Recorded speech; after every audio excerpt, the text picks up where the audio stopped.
እግዚአብሔር አብ ፍቅር የመንፈስ ቅዱስ ህብረት ከሁላችሁ ጋር ይሁን። እግዚአብሔር የተመሰገነ ይሁን። ከመጣሁ ዛሬ በዚህ ሀገር ሶስተኛ እሁዴ ነው። ሁለት እሁዶችን በፈረንጆቹ ቤተክርስቲያን አሳልፍ ያለሁኝ። የተቀሩትን ደግሞ በሴሚናሪሙ ውስጥ ይሄ ኮንኮርዲያ ቴዎሎጂካል ሴሚናሪ በሚባለው ውስጥ በየቀኑ አምልኮ ይካሄዳልና ነፍስን የሚገነባ ነገር ነው ያየሁት። እኔ ኢትዮጵያ የአሜሪካ አብያተ ክርስቲያናት የአውሮፓ አብያተ ክርስቲያናት ሞተዋል፣ ደርቀዋል እያሉ ነው የሚነግሩንና ቀርበን ስናያቸው ግን እውነታው የተለየ ነው። ውጪ ያሉት አብያተ ክርስቲያናት የፈረንጆቹ ጢቅ ብሎ የሞሉ ናቸው። በሴሚናሪውሙ የአምልኮ ጊዜያት ደግሞ እጅግ ትልቅ ቤተክርስቲያን ነው የሞላ ነውና እኔ እግዚአብሔር እዚህም እየተመለከ እንደሆነ ነው ያየሁት። እነሱ ብቻ ሳይሆኑ እናንተ ደግሞ በተለያየ አቅጣጫ ዲያስፖራ ሆናችሁ አንዳንዶቻችሁ በቦሌ ሌሎቻችሁ እንደሚባለው በባሌ መታችሁ ሊሆን ይችላል። ጌታ ግን በእናንተ ዓላማ አለው። እግዚአብሔር ይመስገን። በየሄዳችሁበት ሳትጠፉ ባለመጥፋት ጌታን ስታመልኩ ሳይ እጅግ ይደንቀኛልና አሁንም ደግሞ በዚህ ቦታ ጌታን ስታመልኩ አይቻለሁ። ደስ ብሎኛል። እግዚአብሔርን አመሰግናለሁ። የቤተ ክርስቲያናችሁ መሪ ፓስተሮች ደግሞ ታማኝ አድርገው ወደዚህ ስለጋበዙኝ እነሱንም አክኖሌጅ ማድረግ እፈልጋለሁኝ። እኔ ሉተራን ቤተ ክርስቲያን አገልጋይ ነኝ። አቶ ምስጋናውና ወይዘሮ ሙሉን አውቃለሁ። እነሱ የክፍለ ሀገር ሰዎችን ለማወቅ ምናልባት ይቸገሩ ይሆናል። የአየለ ጓደኛ ነኝና ቤታችሁ አንድ ቀን መተን ጸልየናል። ምንድነው ያስተዋልኩት? እዚያም በቤተ ክርስቲያንም ወይዘሮ ሙሉ በውስጥሽ የሚቀጣጠል የመንፈስ ቅዱስ አሰራር እንዳለ አይቻለሁ። እግዚአብሔርን አመሰግናለሁ። የሚያበረታኝ ነገር ነው። በርቺ። ከዚሁ ጋር ዘመንሽ ለቅብዬ አበረታታሻለሁ። ለቤተ ክርስቲያን ለህዝቡን በረከት እንደምትሆኛ አስባለሁና እሱን ካልኩ በኋላ ስጨርስ አገልግሎቴን ለአገልጋዮችም ለህዝብም ጸልያለሁኝ። እንደዚሁም ደግሞ እናንተ ለኔ እንድትጸልዩ ስለሚያስፈልገኝ እሱን እናደርጋለን። በትዕግስት ተከታተሉኝ። የማካፍላችሁ ቃል ከዚህ በፊት የተማራችሁት ሊሆን ይችላል። ትላንት የነበረው የተነገረው የእግዚአብሔር ቃል ዛሬም ሕያው ነው፣ ዛሬም ይሰራል። የእውነተኛ ክርስትና መገለጫው እሱ ነው። እግዚአብሔር ዛሬም ይሰራል ማለት ዛሬም ቃሉ ሕያው ነው ማለት እርሱ ትክክለኛ መንገድ ነውና በተለያየ መንገድ የተማራችሁት የተሰበካችሁበት ቃል ቢሆንም አልተሰበከም ብዬ ለማለት አልፈልግም። ዛሬ ደግሞ እግዚአብሔር በዚህ ቃል በእኛ ላይ ጉዳይ አለው። እሱን ካነበብን በኋላ አጭር ጸሎት አድርጌ ወደ ቃሉ ገባለሁኝ። በሐዋርያት ሥራ ምዕራፍ 18 ከቁጥር 24 ጀምሮ እስከ መጨረሻ ያለው ቃል ነው።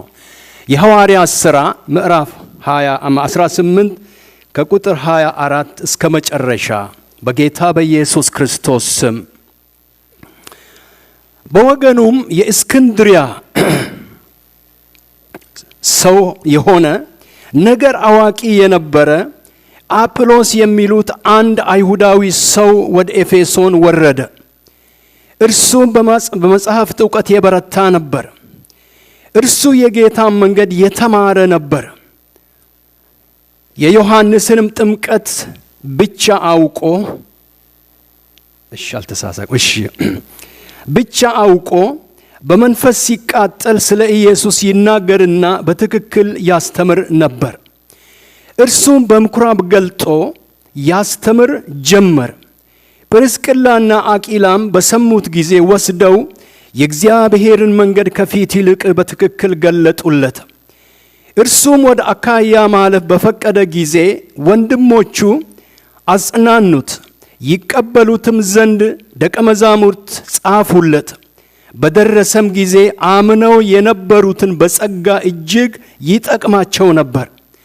ኢየሱስ እርሱ ክርስቶስ እንደሆነ ከመጽሐፍት እየገለጠ ለአይሁድ በሁሉ ፊት በጽኑ ያስተምራቸው ነበር።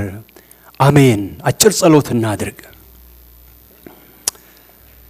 የሰማይ የምድር ጌታ እግዚአብሔር አምላካችን ሆይ ከጥንት ነበርክ፣ ዛሬም አለህ፣ ነገም ትኖራለህ። ስለዚህ ዛሬ ደግሞ አብሮነትህ በመካከላችን አለና በጌታ በኢየሱስ ክርስቶስ ስም እናከብረሃለን፣ ከፍ ከፍ እናደርግሃለን። ክብርን ሁሉ ላንተ እናመጣለን። በዚህ ሁኔታ እንድንሰበሰብ ቃልህንም እንድንሰማ እድል ፈንታን ስለሰጠህን ክብር ላንተ ይሁን። ንጉሥ ሆይ ከፍ ከፍ በል። ጌታ መንፈስ ቅዱስ አሁንም በመካከላችን ተመላለስ፣ ፈቃድህን አድርግ፣ አስተምረን፣ እንድናስተውልም አእምሯችንን ክፈትልን። በጌታ በኢየሱስ ክርስቶስ ስም አሜን። ይህንን ክፍል እንደምታዩት አጵሎስ ስለሚባለው ሰው ሕይወትና ልምምድ የተጻፈ ቃል ነው። አጵሎስ የሚባል ሰው ይህ ሰው በብዙ ሰባኪዎች በብዙ አስተማሪዎች ብዙ ጊዜ አይነሳም። ዘማሪዎች ወደሱ አያመለክቱም። እንደገና በስሙ የተጻፉ መጽሐፍት ጨርሶ የሉም።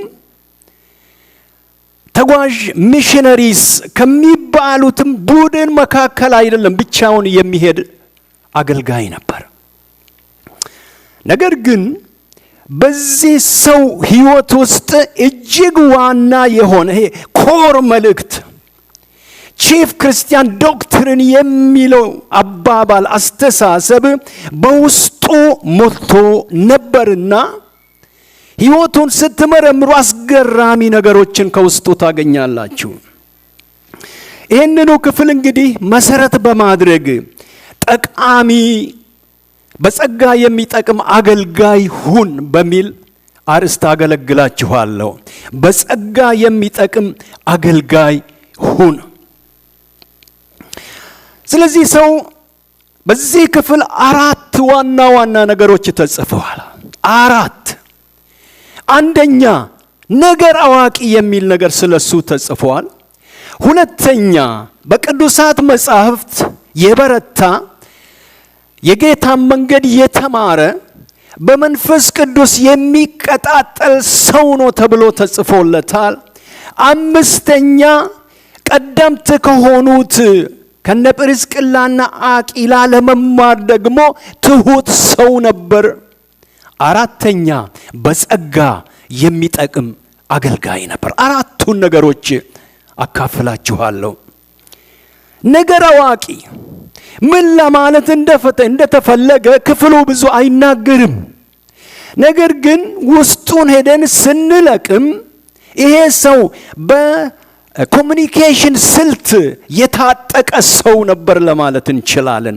በመናገር መልእክትን በማስተላለፍ አድማጮቹን ለመማረክ ተከታዮችን ለማፍራት እግዚአብሔር በርሱ ያስቀመጠው ታሌንት ነው ብለን ልናስብ እንችላለን። በሱ የተቀመጠው ችሎታው፣ ትምህርቱ ብዙዎች ሲጽፉለት እንዲህ አይነቱን ነገር ከግሪኮች ፍልስፍና የተማረ ነው ብሎ ይሉለታል። ትክክል ነው ብዬ አምናለሁ። ታሌንቱን ይህንን ታሌንቱን ችሎታውን ማለት ክህሎቱን ለትክክለኛ ነገር የተጠቀመበት ሰው ነበር። በኋላ እናያለን እሱን ነገር። ዛሬ የእናንተ ክህሎት ምንድን ነው? የእናንተ ፕሮፌሽን ምንድን ነው? የእናንተ ችሎታ ምንድን ነው? እናንተ በውስጣችሁ የሰገሰገው በውስጣችሁ የሞላው ነገር ምንድን ነው ብዬ ቻሌንጅ ላደርጋችሁ እፈልጋለሁ።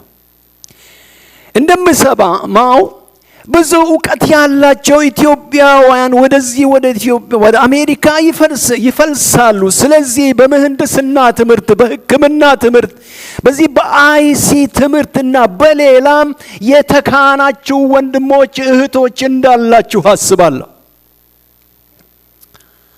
ይሄ ግን የምትኩራሩበት አመፃን የምትሰሩበት ሳይሆን ትክክለኛውን ነገር ትሰሩ ዘንድ እግዚአብሔር አዋቂ አድርጎ አሰልጥኖ አስተምሮ ወደዚህ ምድር ልኳችኋል። የእግዚአብሔር መልእክተኞች ናቸው።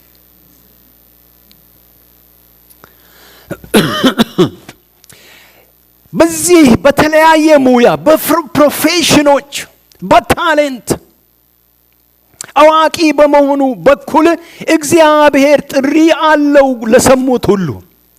ስለዚህ ሐኪሞች የሕዝብን ጤና ለመጠበቅ እግዚአብሔር ጥሪ ለእናንተ አድርጓል፣ ስሙት። መምህራን መሃይምነትን ለማስወገድ እግዚአብሔር ለእናንተ ጥሪ አድርጓል፣ አስተውሉት። በፍትህ አገልግሎት የተሰማራችሁ ዳኞች ካላችሁ፣ አቃቢያን ሕግ ካላችሁ፣ ፖሊሶች ካላችሁ፣ ሌላም ፍትህን ለመጠበቅ እግዚአብሔር ለእናንተ ጥሪ አድርጓል፣ አስተውሉ ወገኖቼ።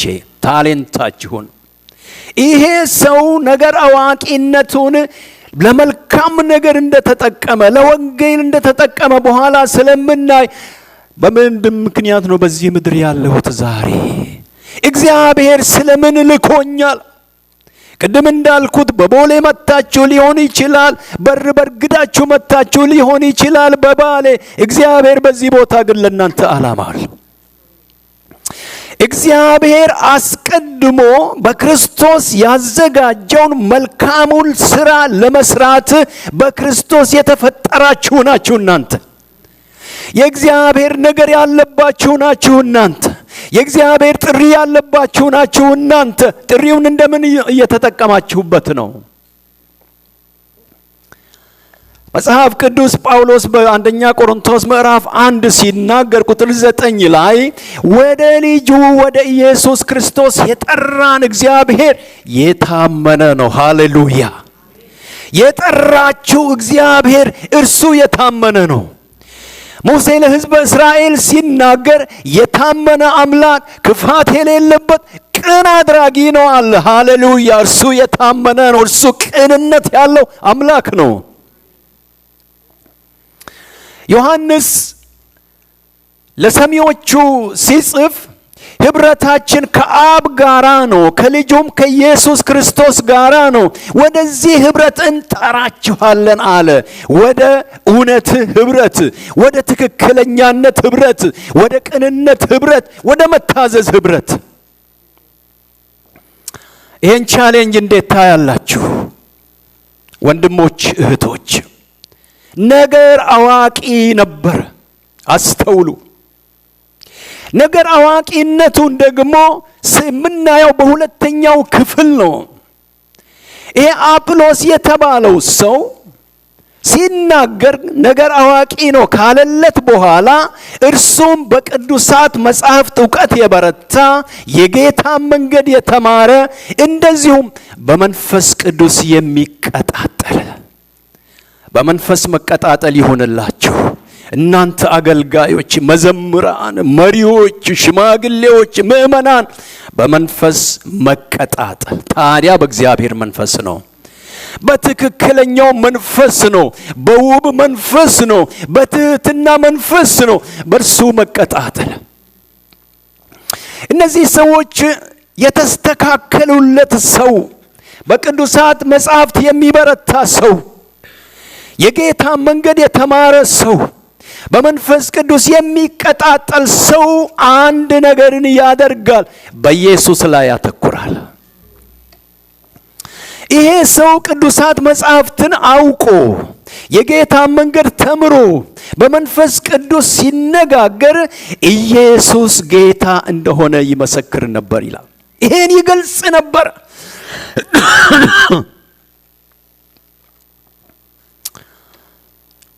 የጌታ የኢየሱስ ክርስቶስ ወይ ለሞት ይሆናል ወይ ለሕይወት ይሆናል። ኢየሱስ ራሱ ሕይወት ሆኖ መጥቷልና ለሚያምኑት ለሚቀበሉት ለነርሱ ይሆናል። ያን ለማይቀበሉት ደግሞ ኩነኔ ያለባቸው ይላል የእግዚአብሔር ቃል።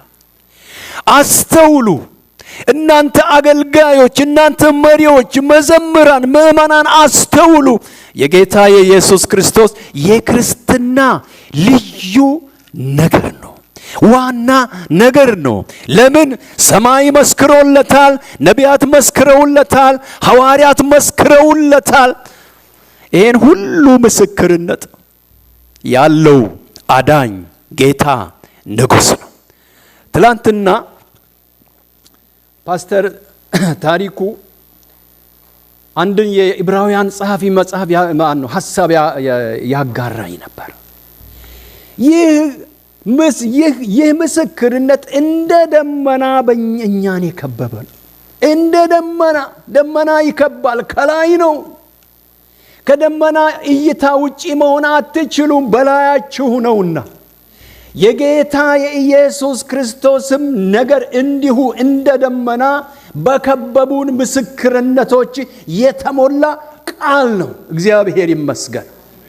በመጀመሪያ የነቢያት አገልግሎት በእርሱ የሚያምኑ ሁሉ የኃጢአታቸውን ይቅርታ በስሙ እንደሚቀበሉ ነቢያት ይመሰክሩለታል ተብሎ ተጻፈ።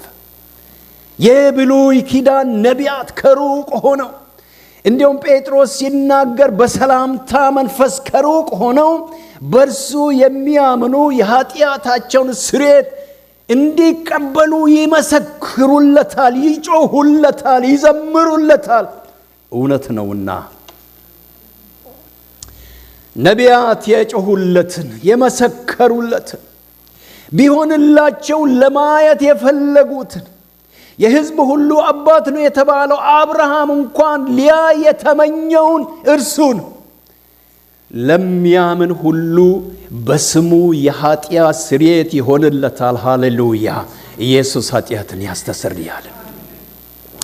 አብ ከሰማይ ሲመሰክር ደግሞ እርሱ በተጠመቀበት ቀን በእርሱ ደስ የሚለኝ የምወደው ልጄ ይሄ ነው፣ ስሙት። መልእክቱ እሱ ነው። ኢየሱስን ስማ፣ ኢየሱስን ስሚ። እርሱ ለሕይወት ይሆናል፣ እርሱ ለበረከት ይሆናል። ከጌታ ጋራ ጎን ለጎን የሄደው ዮሐንስ ደግሞ ጌታን ከሩቁ አይቶ እነሆ የዓለምን ኃጢአት የሚያስወግድ የእግዚአብሔር በግ ብሎ መሰከረለት። ኃጢአትን የሚያስወግድ።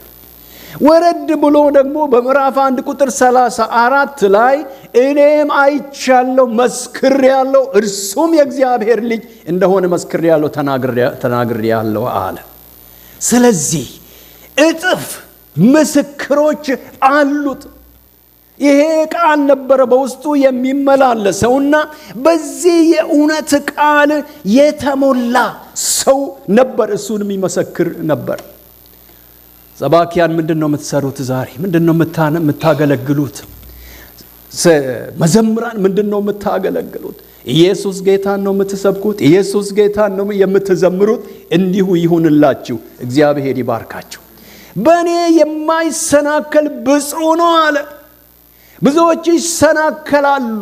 ጥሩ ሮጠው ከሄዱ በኋላ በዝና ይሰናከላሉ፣ በብልጽግና ይሰናከላሉ። በኢየሱስ የማይሰናከል ግን እርሱ ብፁዕ ነው።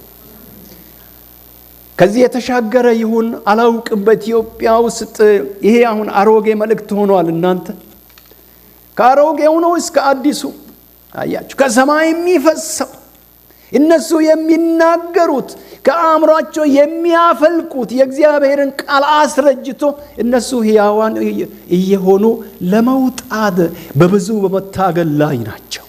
የእግዚአብሔር ቃል ግን እርሱ ለዘላለም ይጸናል። ሁሉ ያልፋል፣ ዓለም ያልፋል፣ ምኞቱ ያልፋሉ። ይህ የእግዚአብሔር ቃል ግን ለዘላለም ይኖራል። እግዚአብሔር ይህን ቃል ነው የሰጣችሁና ከየስፍራው የተነሱ መልእክተኞች ነን፣ መልእክት አለን፣ ምን አለን። መልእክት ካላቸው በዚህ ቃል ይፈተኑ፣ በዚህ ቃል ይረጋገጥላቸው። ሽማግሌዎች፣ ፓስተሮች በዚህ መጽናት አለባችሁ። መልእክት ምን በዚህ ቃል የተረጋገጠ ይሁን። ያኔ ነው የምትድኑት። ያኔ ነው መንጋ የምታሻግሩት። ያኔ ነው መንጋ ለእግዚአብሔር መንግስት የምታበቁት። የቃሉ ምስጢር። ስለዚህ ይሄ ሰው ይሄንን ነገር እንግዲህ አጥብቆ ያደርግ ነበር። በቅዱሳት መጻሕፍት የበረታ የጌታንም መንገድ የተማረ በመንፈስ ቅዱስ የሚቃጠል ሰው ነበር። በምንድነው እናንተ የምትቀጣጠሉት ዛሬ? በምንድነው የምትነዱት? በምንድነው የምትመሩት? በውስጣችሁ ያለ ይሄ ሆሊ ዚል የምንለው ነገር ምንድነው? ኢየሱስ ጌታ ወይስ የእናንተ ክብር? ራሳችሁን መርምሩ። በራሳችን ብንፈርድ ባልተፈረደብንም ነበር ይላል። አስተውሉ። ሁለተኛ ነጥብ ነው ያጋራኋችሁ ከዚህ ሰው ሕይወት። ሶስተኛው ነጥብ ደግሞ አለ። ይህን ሰው በመንፈስ እየተቀጣጠለ ስለ ጌታ ስለ ኢየሱስ ክርስቶስ የሰሙት ጵርስቅላና አቂላ ወደ ጎን ወስደው ነገሮችን ሁሉ ከፊት ይልቅ ገለጹለት ይላል። እንዴ በቅዱሳት መጻሕፍት የበረታ እንዲህ ያለ ሰው የጌታን መንገድ አስቀድሞ የተማረ ጀግና በመንፈስ ቅዱስ የሚቀጣጠል ማን ነው የሚደፍረው እሱን? ጵርስቅላና አቂላ የሚጎለውን ነገር አይተው አንተ ልጅ ና ቁጭ በል እስቲ ብለው አስተማሩት። እርሱም ለመማር ፈቃደኛ ነበር። በእኔ ቤተ ክርስቲያን አስተውላለሁ በጉልበት ስንዘል የወጣትነት ነገር አደጋ ነው። እስቲ ቁጭ በል እስቲ ያሉን እነ ቄስ ባህታ፣ እነ ጋሽ አበበ፣ እነ ጋሽ ተሰማ፣ ቄሱ ብሸት፣ ቄሱ ወርቅ አለማው እና ሌሎች ነበሩ። እግዚአብሔር በነሱ አማካይነት ከስህተት አዳነን። ክብር ለስሙ ይሁን።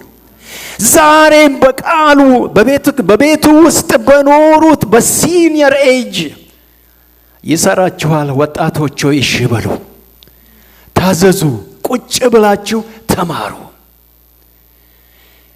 በምኩራብ እያስተማረ እየተነገረ በመንፈስ ቅዱስ የሚቀጣጠል ይሄ ሰው የሚጎለውን ነገር ክፍተት ያለበትን ነገር አዩለት። እሱ ምንድነው አልተጻፈም እዚህ ጋር።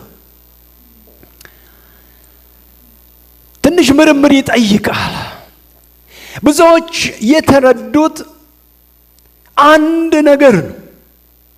እሱ ምንድነው?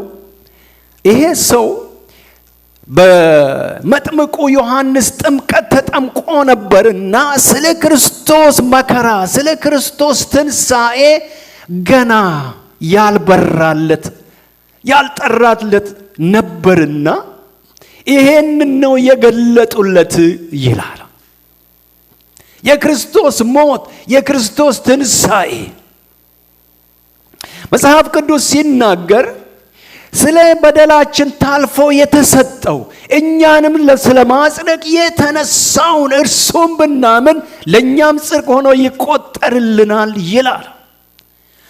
ይሄ የጌታ የኢየሱስ ክርስቶስ የመስዋዕትነቱ ጉዳይ የትንሣኤው ክብር የክርስትና ትምህርት ዋና ነገር ነው። እናንተ በስነ መለኮት እነ ዶክተር ታሪኩ ሌሎቻችሁም ተምራችሁ ሊሆን ይችላል። ኬሪግማ ይባላል። የቤተ ክርስቲያን ትምህርት ማለት ነው። ኬሪግማ ከየት ይጀምራል ብለን ስንል ጌታ ከተናገረው ቃል ይጀምራል። ጌታ ሲናገር በማርቆስ ወንጌል ምዕራፍ 10 ቁጥር 43 ላይ ይሄ ነገር እንትን ካለኝ ትረዱኛላችሁ። የሰው ልጅ የጠፋውን ሊፈልግና ሊያድን ነፍሱንም ለብዙዎች ቤዛ ሊሰጥ መጣ በሚለው ቃል ይጀምራል። አያችሁ፣ የሰው ልጅ ማን እንደሆነ ታውቃላችሁ። ፈላጊ ሆኖ መጣ። የጠፋውን ሊፈልግ የባዘኑ ሊመልስ ሊያድን መጣ። ሲመጣ ደግሞ በነፍሱ መከራና ስቃይ ነው። ዋይ አባት ሆይ ለምን ተውከኝ እስኪል ድረስ ነው። ወገኖቼ የእናንተ ኃጢአት ስሬት ያገኝ ዘንድ ምህረት ታገኙ ዘንድ ትፈቱ ዘንድ ወደ እግዚአብሔር ትመለሱ ዘንድ ጌታ ኢየሱስ ክርስቶስ የነፍሱን ዋጋ ከፈለ። እናንተ ሴቶች ልጆች ጌታ ነፍሱን ስለ እናንተ ዋጋ ከፍሏል። ወንዶች ልጆች ትመለሱ ዘንድ ጌታ ኢየሱስ ክርስቶስ ነፍሱን ስለ እናንተ ዋጋ አድርጎ ከፍሏል። ትቅበዘበዙ ነበር እንደ በጎች፣ ነገር ግን አሁን ወደ ነፍሳችሁ እረኛና ጠባቂ ተመልሳችኋል። ሃሌሉያ! ጌታ ከመቅበዝበዝ አዳነን። ጌታ ከጥፋት አዳነን። ኬሪግማ ዋና ነገር የኬሪግማ ጉዳይ በሁለተኛ ቆሮንቶስ ምዕራፍ 10 ላይ ይመስለኛል ጳውሎስ ሲናገር በመጀመሪያዎቹ ቁጥሮች ላይ ምዕራፉን ከተሳሳትኩ ትረዱኛላችሁ። የሰበኩላችሁን የተቀበላችሁትን የምትድኑበትን የምትጸኑበትን ወንጌል አሳስባችኋለሁ ይላል። አያችሁ፣ የሰበከውን ያመኑትን የዳኑበትን የቆሙበትን ወንጌል አሳስባችኋለሁ። ይሄ ወንጌል ምንድነው? መጽሐፍ እንደሚል ክርስቶስ ስለ ኃጢአታችን ሞተ፣ እኛን ስለ ማጽደቅ ተነሳ፣ በሶስተኛ ቀን ተነሳ፣ ለኬፋ ታየ፣ ለእገሌ ታየ፣ ለእገሌ ታየ ይላል ኬሪግማው ትምህርቱ። ለዚህ ሰው በብዙ ያልበራለት እንዲህ ያለ ጉዳይ እንደሆነ ብዙዎች ይጽፋሉና ትክክል ነው ብዬ ተቀብዬዋለሁ። ይህንን ይማር ዘንድ አስቀመጡት። ቁጭ ብሎ ተማረ። እንዴት ናችሁ? ቀደም ብዬ ለመናገር እንደሞከርኩት የተለያየ የመስበክ ስጦታ ያላችሁ አላችሁ። የመዘመር እነዚህ የሚዘመሩትን መዝሙሮች ለመጻፍ፣ ዜማ የማውጣት፣ ሙዚቃ የማዘጋጀት ታሌንት ያላችሁ አላችሁ። ነገር ግን ለመኮፈስ አይሆንባችሁ። መኮፈስ ያጠፋል፣ ያሳስታል። እንደዚህ ትሁት ሰው ቁጭ ብላችሁ ከመሪዎች እግር ተማሩ። በእድሜ በጌታ ቤት ውስጥ ከኖሩት ተማሩ፣ ከጥፋት ትድናላችሁና። በእነዚህ ሰዎች ከተማረ በኋላ ቁጥር 27 ላይ ይሄ ሰው በጸጋ የሚጠቅም አገልጋይ ሆነ ይላል። አያችሁ፣ ከበፊቱ ይልቅ፣ ካወቀው ይልቅ፣ ከአሌክዛንድሪያ ይዞ ከሄደው ይልቅ፣ በኤፌሶን ካሳየው ይልቅ በጸጋ ይጠቅማቸው ነበር። ጸጋ የሚለው በእኛ አገር ቤተ ክርስቲያን በአሁኑ ጊዜ እንዳያሳስት እፈራለሁ። የኔ ስጋት ነው። ብዙ ጊዜ ስለ ጸጋ ሲነሳ ይሄ ተአምራታዊ ነገር፣ ትንቢት መናገር፣ መፈወስ፣ በልሳን መናገር፣ እንደዚህ ነገሮች ናቸው ወደ ሰው አእምሮ የሚመጡት። እነዚህ ብቻ የለም። ሁሉ ነገር ጸጋ ነው። አስተውሉ። ስብከት ጸጋ ነው። ወንጌል መመስከር ጸጋ ነው። ፊት ለፊት ያሉ እነዚህ ኃይላት ብቻ ሳይሆኑ መልካም ባህሪ ራሱ ጸጋ ነው። በዚህ ሁሉ ይጠቅማቸው ነበር። አስቀድሞ በተማረው ነገር፣ ከጵርስቅላና ከአቂላ በተማረው ነገር በጸጋ ያገለግላቸው ነበር ይላል። ከበፊቱም ይልቅ ከመጽሐፍት እየጠቀሰ ኢየሱስ እርሱ ክርስቶስ መሆኑን ይመሰክር ነበር ይላል የእግዚአብሔር ቃል። የሚጠቅም አገልጋይ። የምትጠቅሙ አገልጋዮች ናችሁ እናንተ ወይስ የምትኮፈሱ? ችግሩ ይሄ ነው። በወጣት ቤተ ክርስቲያን ውስጥ ሁሉም የቀደመው ዘመን አገልግሎት መናኛ እንደሆነ ዛሬ ያለው በእነሱ የሚደረገው ሰማይን እንደከፈተ አድርገው ያቀርባሉ። ሰዎች በድፍረት ሲናገሩ ሰምቻለሁኝ።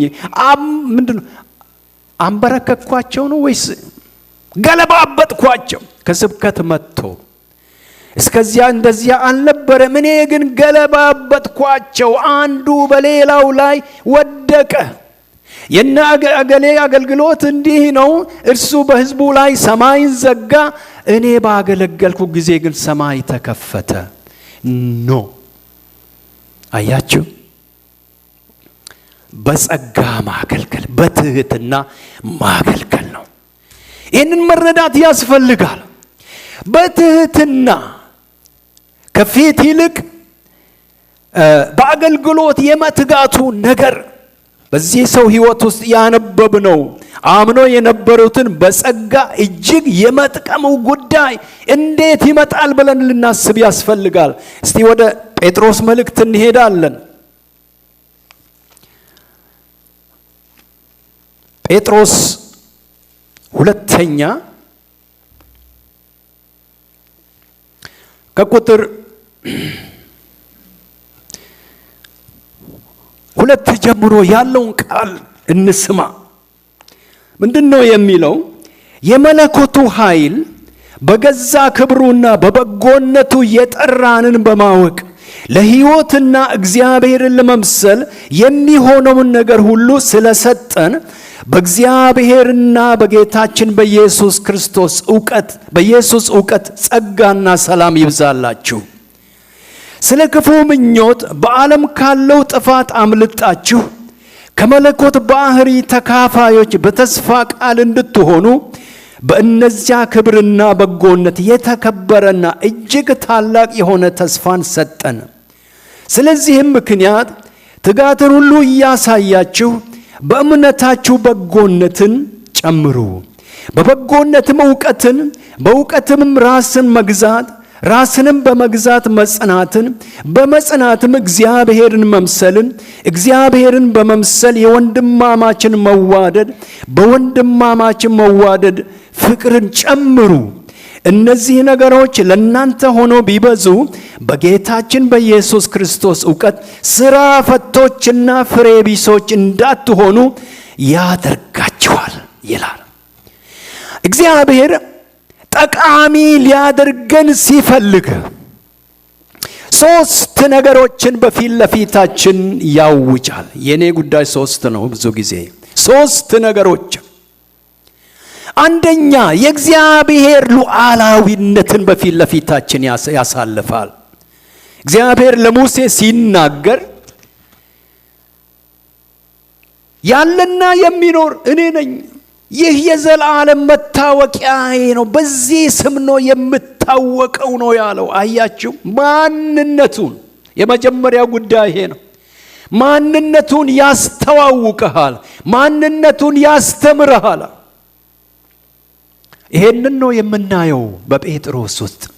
የመለኮቱ ኃይል በገዛ ክብሩና በበጎነቱ የጠራንን እሱን በማወቅ ለሕይወትና እግዚአብሔርን ለመምሰል የሚሆነውን ነገር ሁሉ ሰጠን ነው የሚለው። የመለኮቱ ኃይል ምንድን ነው ብለን ስንል የተገለጠው ቃል ይሄ ነው። በኤርምያስ ምዕራፍ 10 ቁጥር 12 ላይ ምድርን በኃይሉ የፈጠረ ዓለማትን በጥበቡ የመሰረተ ሰማያትን በማስተዋሉ የዘረጋ ሉዓላዊነቱ፣ ሁሉን ቻይነቱ የመለኮቱ ኃይል ይሄ ነው። ዛሬም እግዚአብሔር በቃሉ ሲናገር ምድርን በኃይሉ የፈጠረ ዓለማትን በጥበቡ የመሰረተ ሰማያትን በማስተዋሉ የዘረጋ አንተን ደግሞ በማዳን ወደ መንግስቱ ወደ ህብረቱ የሚመልስ ሉዓላዊ አምላክ መሆኑን በቃሉ ያውጃል። ስማው፣ የመለኮቱ ኃይል።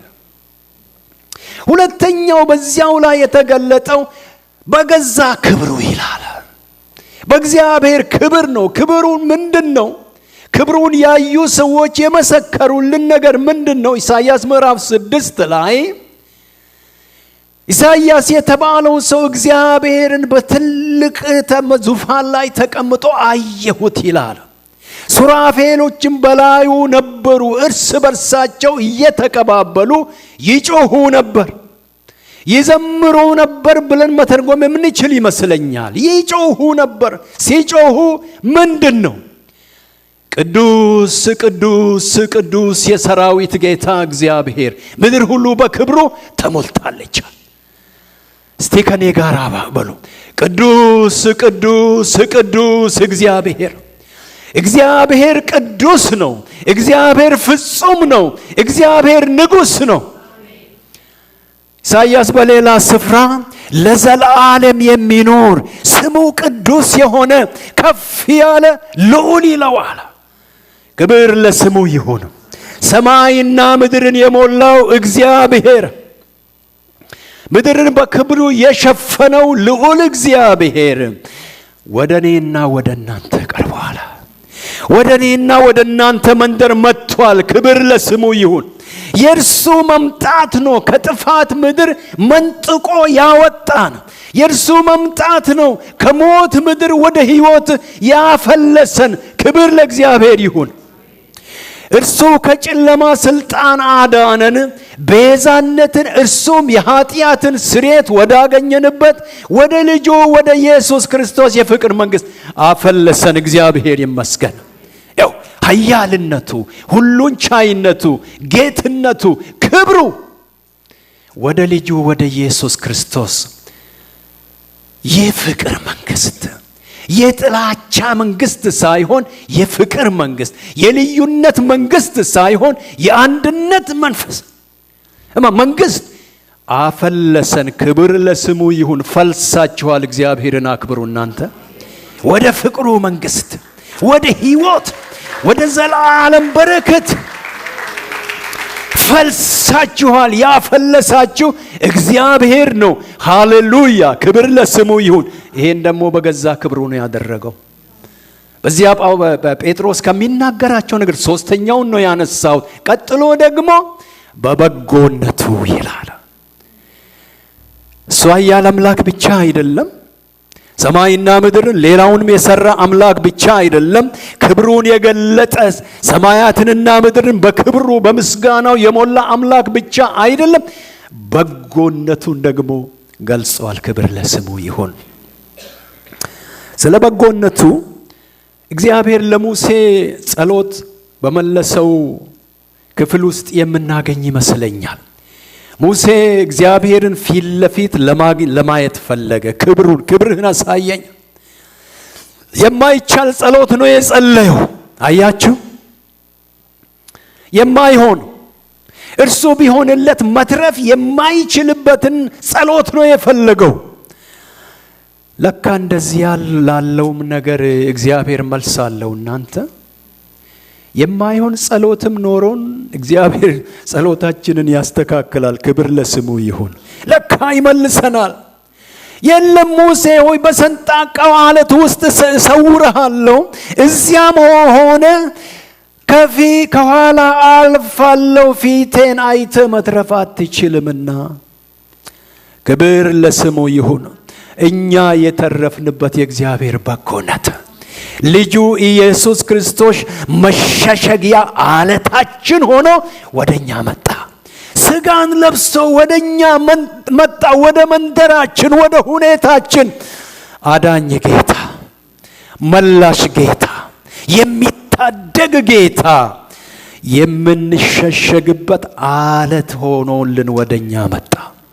በዚያ በሰንጣቃው አለት ውስጥ ሙሴ ሆኖ እግዚአብሔር በጎነትን እንደገለጠ እንመለከታለን። ከአንድ ቃል በስተቀር በዘጸአት ምዕራፍ 34 ላይ እግዚአብሔር ክብሩን ሲያውጅ፣ ስሙን ሲያውጅ እግዚአብሔር ባለብዙ ቸርነትና እውነት ሞገስ ያለው ኃጢአትን ይቅር የሚል አያቸው እስከ ብዙ ሺህ ትውልድ ምሕረትን የሚያደርግ በደልን የማይከታተል ነገር ግን ይቅር የሚል አምላክ ነኝ ሲል በጎነቱን ገለጸ። በጎነቱን የተገለጠላችሁ እናንተ ወንድሞች እህቶች፣ በጎነቱ፣ ምሕረቱ። ሃሌሉያ! ክብር ለስሙ ይሁን። አድንቁት እሱን ነገር። እግዚአብሔር ከኛ ጋር እልህ ቢገባ የምንተርፍ ይመስላችኋል? ከኛ ጋር እልህ ቢገባ እኛ እንጠፋለን። እግዚአብሔር በዓይኑ ቢያየን እኛ እንጠፋለን። እንዳንጠፋ ግን እግዚአብሔር ምሕረትን በጌታ በኢየሱስ ክርስቶስ ውስጥ አድርጎ ጎበኘን። እግዚአብሔር የተመሰገነ ይሁን። ጴጥሮስ የሚለው ይሄ ነው። እንግዲህ በመለኮታዊ ኃይሉ በገዛ ክብሩ በበጎነቱ ይሄንን ነው ያደረገው። በዚህ ሁሉ በመለኮታዊ ኃይሉ በገዛ ክብሩና በበጎነቱ የጠራንን በማወቅ ለሕይወት የሚሆነውንና እግዚአብሔርን ለመምሰል የሚሆንን ነገር ሁሉ ሰጠን። ይሄ ደግሞ ጸጋው ነው። እናንተ እግዚአብሔር ኃያልነቱን ክብሩን እና በጎነቱን ካወጀ በኋላ ደግሞ የጸጋ እጁን ይዘረጋል። የወርቅ በትር ይዘረጋል። የወርቅ በትራችን ደግሞ ክርስቶስ ኢየሱስ ነው። እግዚአብሔር ይመስገን። ይሄ ስለሆነ እንግዲህ ይላል ለሕይወትና እግዚአብሔርን ለመምሰል የሚሆነውን ነገር ሁሉ ስለሰጠን ከክፉ ምኞትና በዓለም ካለው ጥፋት አምልጠን ይላል። አሁን ደግሞ ቅድስና ይመጣል። አያችሁ ጌትነቱ፣ ታላቅነቱ፣ ቀጥሎ ደግሞ ጸጋው ለመንግስቱ ለክብሩ የሚያበቃን ነገር ከመጣ በኋላ አሁን ደግሞ ቅድስና ምን ይላል ጴጥሮስ? ተመልከቱ እዚያ ጋር ከቁጥር 5 ጀምሮ እግዚአብሔር የተከበረን ተስፋ ሰጠን ካለ በኋላ በዚህ ምክንያት ትጋትን ሁሉ እያሳያችሁ በእምነታችሁ በጎነትን ጨምሩ፣ በበጎነትም ዕውቀትን፣ በዕውቀትም ራስን መግዛትን፣ ራስንም በመግዛት መጽናትን፣ በመጽናትም እግዚአብሔርን መምሰል፣ እግዚአብሔርን በመምሰል የወንድማማች መዋደድ፣ በወንድማማች መዋደድ ፍቅርን ጨምሩ። በጥፋት ምድር ያገኘን ከዚያ ያወጣን እግዚአብሔር በዚያ በጥፋት ምድር እንድንቆይ አይፈቅድም። የጠራችሁ ቅዱስ እንደሆነ ደግሞ እናንተ ቅዱሳን ሁኑ ተብሎ ተጽፏልና በጸጋ ያዳንን እግዚአብሔር ቅድስናን ከሕይወትህ ይፈልጋል። ቅድስናን ከሕይወትህ ይፈልጋል። ቅድስና በመታዘዝ ደግሞ ይገኛል። እግዚአብሔር ይመስገን። ጨምሩ ጨምሩ የሚላቸውን ነገሮች እዩ። ትጋትን ጨምሩ፣ ዕውቀትን ጨምሩ፣ በጎነትን ጨምሩ፣ ራስን መግዛትን ጨምሩ፣ ቀጥሎስ መጽናትን ጨምሩ፣ እግዚአብሔርን መምሰልን ጨምሩ፣ የወንድማማችን ፍቅር ጨምሩ። እነዚህ ቢበዙላችሁ ትጋት፣ ፍቅር፣ የወንድማማች መዋደድ ቢበዙላችሁ ፍሬ ቢሶች እንዳትሆኑ ያደርጋል። እግዚአብሔር ለሕዝቡ ያለው ሐሳብ ይሄ ነው። ይሄንኑ ሐሳብ በቆላስይስ ውስጥ ተደግሞ ነው የምናየው። ጽሑፍ ይለዋወጡ ሐዋርያት አላውቅም፣ ዞ ታውቃላችሁ።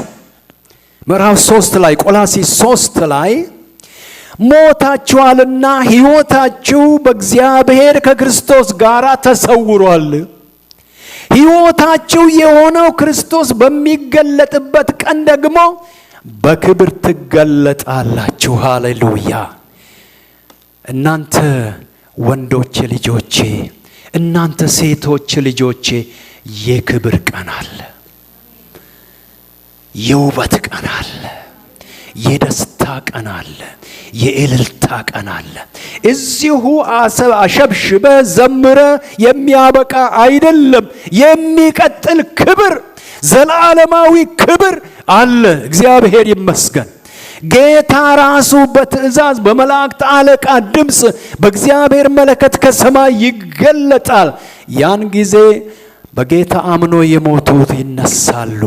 ትንሣኤ አለ ለካ፣ ክብር አለ ለካ፣ ውበት አለ ለካ። በምድር ያለን እኛ ከነሱ ጋር ሆነን ጌታን ለመቀበል በደመና እንነጠቅ።